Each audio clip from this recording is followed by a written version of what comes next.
All right, so this next exercise I'm going to do, I'm going to show you how to work on the forearm and the wrist. If you have any carpal tunnel or wrist problems, this is a really nice activity to do.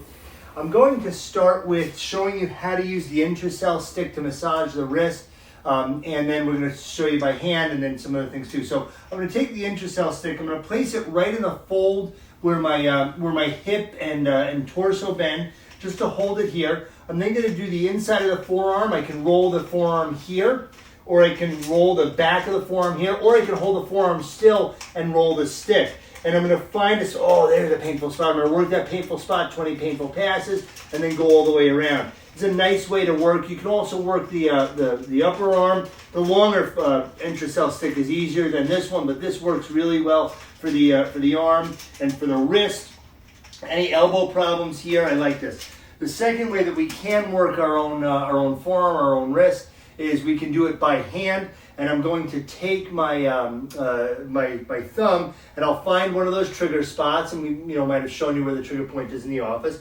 Find it here, and oh, here's the trigger point. And then I'm going to take and I'm going to roll my wrist until I can feel it. Where, oh, there's a tough one, and I can feel that, and it hurts. Sometimes if we find the trigger point the right way, you might even feel it radiating toward the area of pain. So here's where you hold it, and you rotate, you hold and you rotate. Many times we feel compelled to massage it back and forth this way. Nothing wrong with that, you can do that as well. But I'm a bigger fan of moving the muscle underneath the trigger point and through here.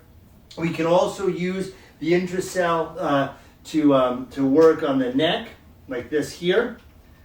And then this in here, we can do some self-massage on the neck and through this region. And then we can do some self-massage to the upper part of the back and the shoulders. Many times it can be a little bit difficult if I'm trying to massage this way, but if I hold the spot, I can then take and I can move the arm back and forth, and oh, there's a trigger point, and then I can work this way here. You can see I'm holding this, and then I'm just moving my arm back and forth. It's a really good way to work on some of the musculature of the upper extremity.